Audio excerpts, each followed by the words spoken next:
Hey guys, it's Carla. Thank you for joining me today on Your Dreams Can Become Your Reality. Just let me know if you can hear me all right and if you can see me all right. So pop a comment in the comment section so I know you're there. Let me see.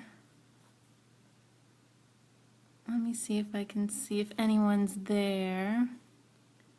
Hi, Isabel. All right, Isabel, can you see if you can write a comment for me? Oh, hi, Yurko. Hi, everyone. Thank you for being here. Oh, great. Hi, Kate. Good to see you. All right, this is awesome. Now I'm trying to see if I can see your comments.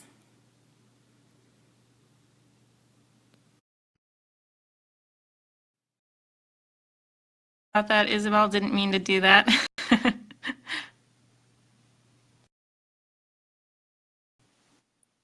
All right.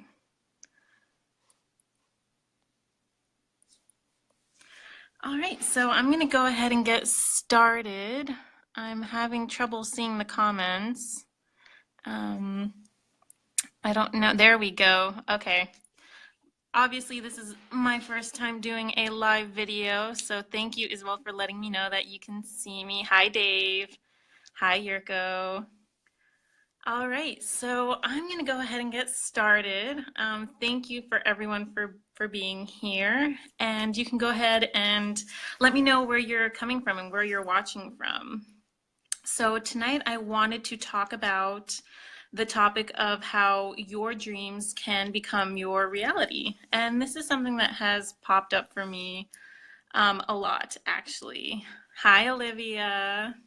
Great.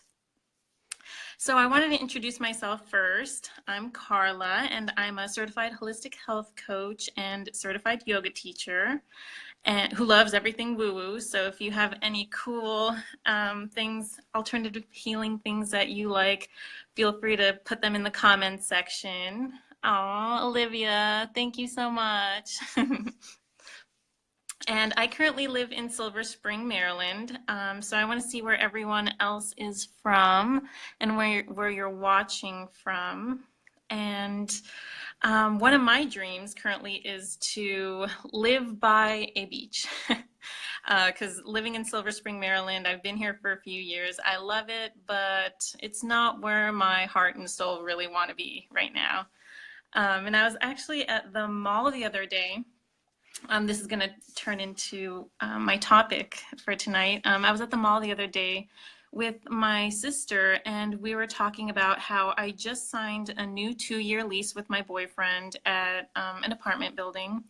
And I sent him on Facebook an article that read like the 10 most beautiful and inexpensive places to live by the beach. And I thought that was really amazing. So I sent it to him and I told him, we've got 2 years to decide which one of these places by the beach we are going to live at. And if you guys know me, I love the beach. I love the water. I think it was maybe my upbringing. My family had a beach house in the Caribbean that we would always go to. Isabel, you would know this. Yeah, that we would always go to, and it was just something so amazing. And ever since I started living in cities and living away from water, I just felt more drawn to returning to the beach and returning to a place that has water. I just feel more connected, more like myself, and more relaxed when I'm by water and by that sort of natural element. So I was talking to my sister about this article about the beaches that I sent to my boyfriend, and she said something like, "Oh, you're living in a dream world. That's a fantasy." And then without hesitation, I said something like, "Well, I'm going to turn that dream into my reality. Like, why do we have to stay stuck at jobs that we hate, toxic relationships that aren't doing us any good, or just living lives that were just living just to get by, just to pay our rent, just to make money to pay bills and to not really live. And so this is something that I love to talk to about with my clients, and something that I wanted to talk to you guys about because it's something that I've been working on for a long time. This actually makes complete sense to me because a year and a half ago, I was in a toxic 9 to 5 job that I hated. I was there for about 2 years, and it was just a toxic place to work. I don't know, I don't even know why I was there. It was just something to pay the bills. It actually paid for me to go to health coaching school, which, so that was a plus. But it was just something that also gave me good benefits. Like there wasn't a huge complaint about it other than that it was a toxic relationship with coworkers. It was a toxic place to be. It was very stressful, very taxing. And it just wasn't my purpose. It wasn't my passion. And I knew what my passion was. I knew I wanted to get my health coaching business started. And I also had this really weird gut feeling that I wanted to be a yoga teacher. And I can't explain it. I just knew I wanted to be a yoga teacher out of the blue. And it was something that I didn't really see coming. Like I wasn't like a hardcore like yoga fanatic doing it 3 times a day, but it was just something where it's just like one day I woke up and I said, this is a new path that I want to take. And so I wanted to take those steps to try to get away from my 9 to 5 job and to pursue my yoga teaching certification and to work on my holistic health coach business. And so like for a few months, I would like research like what jobs, what other jobs there were. I was looking for something part-time because I didn't want to be financially hurting when I quit my 9 to 5. So I was looking like for part-time jobs in like wellness centers and yoga studios. And then I was like researching the best yoga teacher training programs. And then I would like slowly work on my website and my business. And I was just taking a long time to really follow my dream. I knew what my dream was, but it was taking me a while. Hi, Eddie. Hi, Vero. Good seeing everyone. So for those of you who are joining, I am talking about how I was stuck in a toxic 9 to 5 job, and I was in the process of creating my reality from my dreams. And I wanted to work at a part-time at a yoga studio, and I wanted to quit my 9 to 5 job, and I wanted to be a yoga teacher while working on my online business, my holistic health coaching business. So I was taking a few months to try to like work on all of those aspects, all of my dreams, but I kept finding myself making excuses, making like I had a lot of doubts. I wasn't really like comfortable with myself and my decisions that I was making. And like I would try to reach out to my friends and family, and I didn't have the support that I wanted, to be honest. Like I wish I had, but in the beginning it was really hard, other than Isabel. But my mom especially was like, what are you talking about? You're going to quit your 9 to 5 job that pays you very well, that gives you health benefits, that gives you all these wonderful benefits to be a yoga teacher? She didn't understand it at all.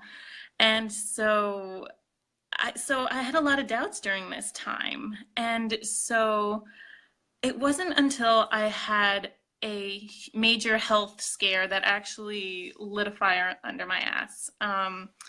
It was about a year ago, or a little bit over a year ago. I was working at a conference for my 9 to 5 job, and it was the first day. We were in San Diego, and all of a sudden, my eyesight in my left eye just totally whoop, went away, and I saw this huge black web, this huge like mass of like floaters, and just this black web over my eyesight. And that freaked the shit out of me. So I had to go to the emergency room in another city that I've never been to on day one of the conference, of the biggest conference of the year for this Toxic 9 to 5 that I was working at. And when I had to go to the emergency room, it really hit me the type of job that I was at, because when I told my bosses, one of my bosses told me, "I'm sorry, no one can go with you because we can't spare someone to go with you because this is the biggest conference and we need everyone here." And it just hit me like I've given 2 years of so much, and this is kind of like how they reward me, you know? So I was scared. And thankfully, my boyfriend came up from Washington, D.C. to come and meet me at the emergency room. And long story short, I had what they called like vitreous hemorrhaging in my retina. So the blood vessels in my eyeball, my left eyeball, were popping and filling the back of my eye with blood. And this freaked me out because I've always had shitty eyesight, and this was always my bad eye. So I was like, oh God, what is this gonna mean? And so after we went to one specialist after another, they told me that I could lose my eyeball, because if the blood doesn't go away, it could pool and cause an infection, and that was very scary for me. And it kind of pushed me, well, not kind of, it really pushed me to be like, screw this 9 to 5 job that is hurting my health, is hurting my soul and my mind, and I need to get rid of it. So it pushed me to make that decision to be like, I need to leave this 9 to 5 job. I need to focus on myself and focus on what I really want to do, on my true purpose in life. Because I know it wasn't to be stuck in a cubicle for 10 hours a day, hurting my eyesight. So I love your comments. Thank you, Eddie. Thank you, Isabel. So when I quit my 9 to 5 job, I made it a priority that this is what I want to teach other women and other men also, that you don't have to live and work in a job or in a place that you hate just to get by. And so I wanted to give you some 5 easy steps to live the life of your dreams. And you can write them down, or you can comment below, and I'll send you a beautiful PDF that I created just for this Facebook Live, and that I also give to my clients. Or you can go to my website to get a copy of that. It's at www.tribeofwellbeing.com, and there's a hyphen between well and being. So the 5 easy steps are, number 1 is to create a gratitude list and to meditate on it. So what I find is really important during a time where you're trying to make a big change is to really see the positive things that you have around you. Sometimes when you're in a toxic relationship or in a toxic job, or you're just not feeling it, it's so easy to just stay in all that toxicity and negativity, and to not really see what you have in front of you. So I always like to wake up every morning and to run through a gratitude list, things that I'm grateful for in my head. Sometimes I see a lot of the same things pop up. Sometimes it's different every morning, but that's kind of like the first thing that I do when I wake up, because it just keeps me grounded and it keeps me feeling more positive. And I also like to meditate on that list. So I'll say that list, and then I'll just get in my meditation spot and just meditate on it, and just to make me more balanced and make me feel more connected to the positive things that are around me and in me as well. So that's number 1, make a gratitude list. Let's see, let's get clear on what you really want. That's number 2. So if you have a dream that you want to have come true in the near future, be very specific of what you want. So last year for me, it was to quit my 9 to 5, to work at a part-time yoga studio, wellness studio, to become a yoga teacher and to get my holistic health coaching business running. So those were my goals, and I wanted to do everything I could to make those goals happen. So it just makes the whole process a lot easier and smoother if you know what you're working towards. And this kind of ties in with number three. Step number three on my list is to make small changes and small action steps to have your goals come true. It's a lot easier to make small little changes than to feel like you have to make these huge steps, these daunting steps to make your dreams come true. And oh, hi, yoga and coaching. That's great. That's awesome. It's always good to see people who are aligned with what I believe in too. Thank you for joining. So I was just talking about the 5 steps of how to create your reality by using your dreams. So we're on step number 3 is to make small steps and small changes to have your dreams come true. So for me, like, it wasn't going to be like, okay, my dream is to quit my 9 to 5. I'm not going to go to my boss that same day. Hey, I'm leaving. It was nice working with you, but not really. Okay, I'm leaving. Bye. And never see them again. So there were just small steps where it was like, okay, I'll reach out to my boss. I'll research health insurances, because when I would quit that job, I'm going to have to look for my own health insurance. Another one would be to work on my website for my health coaching business. Another one would be to help my coworkers find a replacement for me. So it wasn't anything drastic, but it was small little changes here and there and small little steps to make me feel more secure in my decision that I was making. And it just made things a lot easier because let me tell you, this process can be very, very, how can I say, stressful and hard. And you're going to doubt yourself sometimes, and you're going to feel like you're not making the right decision. But if you really feel it deep down that you are, then don't worry, you are. And that brings me to step number 4 is to ask for help.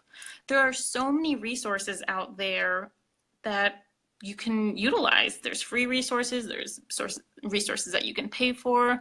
If you need help and support, reach out to your friends and family. They can really help you, or to even ask whoever you believe in and the universe for help. You know, like, I made a really big commitment to myself while I was going through all this, that I would support myself, because a lot of times I did see that I wasn't getting the support that I needed from others. So I really had to step in and be my own cheerleader. And you guys should do that too, because if you support yourself throughout this whole thing, then it's going to feel so much better. You're going to feel so much more confident about the steps that you're taking. And that's something that I really, really found to be really true, that you have to support yourself, because if no one else will, then you can't just be like, no one's supporting me. No, I'm never going to do anything or follow my dreams. No, you have to do it yourself. Sometimes you're just going to have to do it yourself, and you'll be a lot stronger and you will succeed more after it. Like, let me tell you, it's pretty interesting. You become a stronger person, and it's pretty amazing, actually. Which leads me to our last step, step 5. Oh, thank you for all the love, people. Hey, Megan, thank you for coming on. So my last step in the 5-step program for making your dreams become your reality is to self-care. Self-care, self-care, self-care. That should probably be number 1. You don't know how important it is, or maybe you do, it is to take care of yourself. Sometimes we just get overwhelmed with life and taking care of our boss and our coworkers and our lovers and our brothers and our sisters and our mothers and our kids and everyone. Like, it's just sometimes so natural for some of us to just take care of others, and then we get burnt out, and then we go a little crazy, and it's just a lot easier on yourself and on others if you just take care of yourself. And this could mean anything that you enjoy doing, just do it. Don't feel like you're being selfish. Don't feel like you don't deserve it, because you do. You fucking do. Because if you want that dress, go buy that dress. If you want to take a bath, go take a bath. That's actually one of the things that I love to do, is take a bath. It's actually funny because the other day I was getting very antsy about living in Silver Spring, and I really wanted to be by the beach already. And so I got creative. I said, you know what? I have to be realistic. I will live by the beach one of these days, but not today. So today I'm going to improvise. I drew a bath, I put some salts and oils in there, and then I hit play on a YouTube like 8-hour long like beach waves sound playlist thing. And in my head, I was at a beach just in my tub. And hey, I made it work. You have to get creative sometimes. You have to improvise sometimes. But if it works for you for now, and that's self-care for you, then go for it. No judging at all. So I really want to reiterate how important it is to just take care of yourself, because you can't help others if you're always burnt out or if you have nothing to give. So take care of yourself. And that's number 5 of the 5 steps on how you can create your own reality with your dreams. So you can have your gratitude list for step 1, your make it very clear on what you want for step 2, make small changes to get to that dream for step 3, ask for help for step 4, and self-care, step 5, when it should be probably step number 1. Let's see. Oh, thank you, Megan. Oh, thank you, Yurko. My brother said that I also make kick-ass stained glass designs. That's another one of my hobbies that I like to do on the side. So there's just a lot of things that I like to do, and I hope that you guys find a lot of things that you like to do to de-stress and to also take care of yourself. And I just hope that this resonates with all of you. I don't know if you guys have been in a similar situation as me, or you sometimes feel trapped in where you are or what you're doing. So like, put in the comments if any of this resonated with you, or if you have any questions. I would love to see and hear if this made sense to any of you, because I do want to keep this conversation going, and I do want to spread this message as much as I can, that your dreams can become your reality, because there are so many people around us telling us no, that it can't be that way. So if you want to quit your 9 to 5 and sell coconuts on a beach, then go for it. But also do it in like a mindful way, and don't do it in any criminal activity, or don't leave anyone behind or any financial obligations behind. But you know, you're smart. So I just want it to be where anyone can follow their dreams no matter what happens. And sometimes you're not going to have that huge sign, that health scare, or that one move that your boss makes to make you say, fuck it, and I'll quit. You just have to really feel it in yourself. If your gut is telling you, why am I doing this? Why am I here? This isn't my path. This isn't aligning with my true purpose. Then just find a way that you can work towards your true purpose. And that's something I want to tell as many people as I can. And I want to tell my clients that, and I want to tell all of you that, so you can tell other people that as well. And let's see, Isabel, self-care. You're an expert on that. Thank you. That's so amazing. Oh, that's so great. I'm loving all the love that everyone is giving me. Eat all the corn dogs, step 1. Eddie, I love it. So amazing. That should be your step 5, Eddie, your self-care. Well, if anyone has any questions, you can still feel free to write them in the comments section or reach out to me. I still want to hear how you guys are doing and how these steps are working for you. And let me know if you want that beautiful PDF that I created on these 5 steps, or you can just go to my website. Again, it's www.tribeofwellbeing.com with a hyphen between well and being. And thank you so much for being here. It was a great honor talking to all of you, and it was so good seeing all of you. And stay tuned for some more Facebook Lives that I'm going to do, especially one on self-care that's going to come up really soon. So thank you so much, everyone. Have a good night. Bye.